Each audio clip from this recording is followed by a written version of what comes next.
If you're like me, you love reading Star Wars books so much that when somebody else suggests that you should read a different book, you think, actually, that's not a Star Wars book, so I'm not interested. And if you're not like me, maybe you should read a Star Wars book. And that's the point of this whole series called Star Wars Book Reviews Reading Rainbow Style. Now, if you're not familiar with the Reading Rainbow style of book reviews, it's just a very short review with little to no context about the book, and basically we're just going off of how the book made us feel, and we're either recommending it or not recommending it. If you didn't see my last Star Wars book reviews Reading Rainbow Styles, go back and watch that one where I explained the format a little bit more. I'll also be rating the books out of 5 stars. First up, we have an E.K. Johnston book. It's called Crimson Climb, and it's actually one of the newer books. This came out in 2023. I wanted to do another E.K. Johnston book because of my last video. I felt like I was very critical of her work, but I actually loved this book right here. This book stars Qi'ra, and she was one of the main characters in the Solo movie. This book starts before that movie takes place. So this book is all about Qi'ra and her rise through the crime syndicate, what she did to survive, how she made big moves. It kind of reminded me of like Survivor. It also kind of reminded me of Big Brother in a way. Like, she's just telling lies to survive, doing everything that she can to survive. Now, I really like this book because I think that Qi'ra is more of a relatable character to me and some of the things that I've been through in my life. So it's not really the author, it's more the context, because this is a very good book.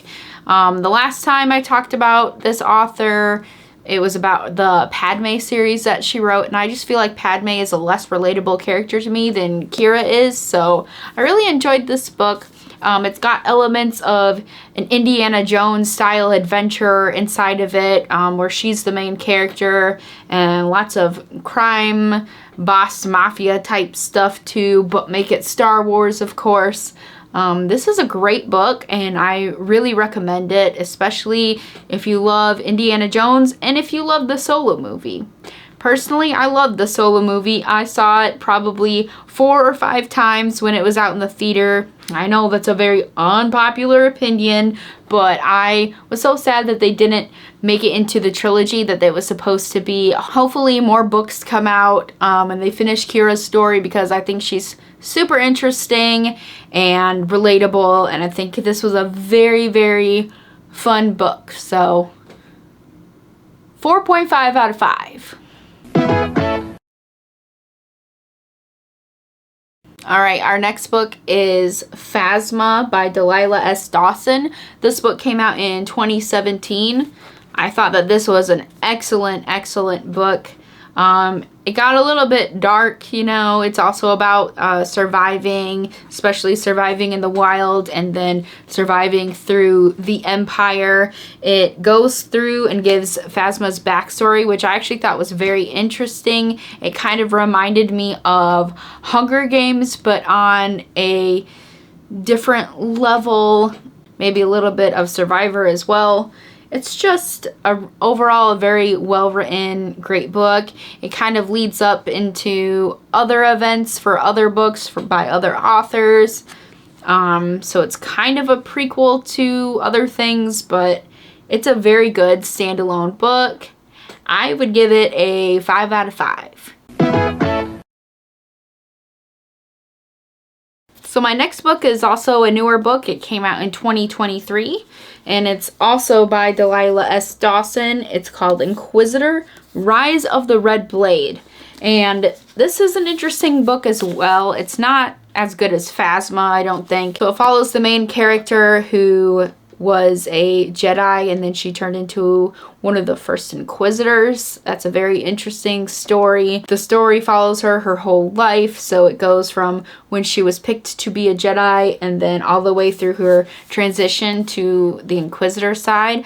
I think that it's very interesting because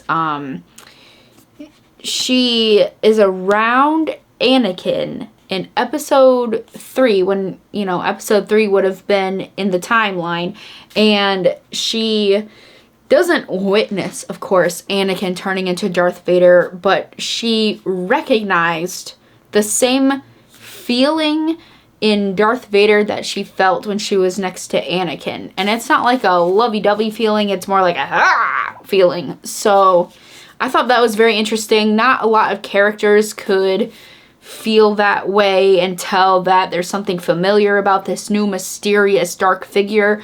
So I really like that about her. It also talks about how it's hard for her to fit into places. I felt that that was kind of relatable, and I really liked that. I also liked the main character wasn't scared to question the Jedi. She wasn't scared to speak up about things or make suggestions. This book is also about her pull to the dark side and her logical sense of why she should use the dark side, how she felt stronger in the dark side versus the light side.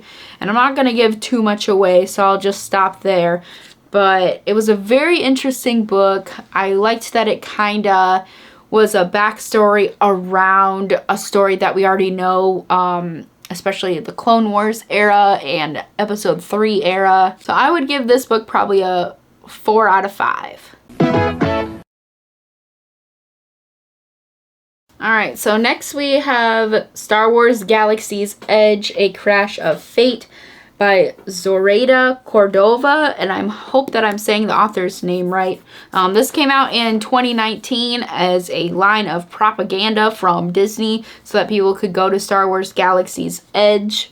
And I truly do believe that, because it talks about, you know, the places that you can go to when you go and you visit Galaxy's Edge at Disney. I don't really remember much about the story of this book because I read it a long time ago. I do remember that it got boring in some parts, but it was an okay story. There wasn't really much to it that I remember. Maybe that's why it didn't stick out to me.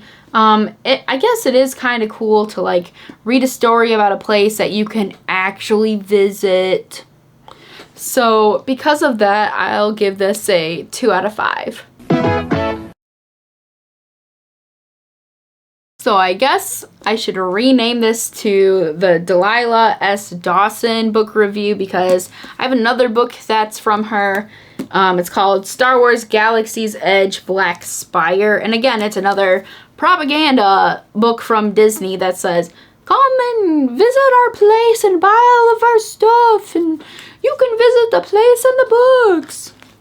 So, anyways, I thought this book was a lot more interesting than the other Galaxy's Edge book, though. I just think that it had more interesting characters, just better dynamics and stuff. This is one of General Organa's, Leia Organa's spies. And she has a very interesting backstory, and she also appears as a character in Galaxy's Edge, so I think that that's kind of cool.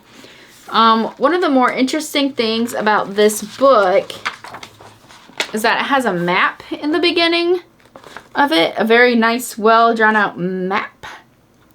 And it's literally like all the places that you can visit when you go to Disney World. Like, it has Ronto Roasters, and that's something that you can go to. You can go to Docking Bay 7, which is food. Oga's Cantina, the milk stand, stuff like that. And it's just all right there. I read this book a while ago as well, so I don't really remember most of the story. But I do remember that it was a good story with very good characters, and I really started to like this character, so I will give this a 3.5 out of 5. If you like this video, please subscribe and follow me on Instagram, TikTok, and Threads so we can talk more about Star Wars. It only takes you about 10 seconds to do all of those things, but it means a lot to me. So thank you for doing that. Comment below and tell me if my ratings were accurate or not. Tell me if you read any of these books, if you liked them, if you hated them, or tell me what Star Wars book that I should read next. Hit that like button and remember that one like equals one good book from E.K. Johnston.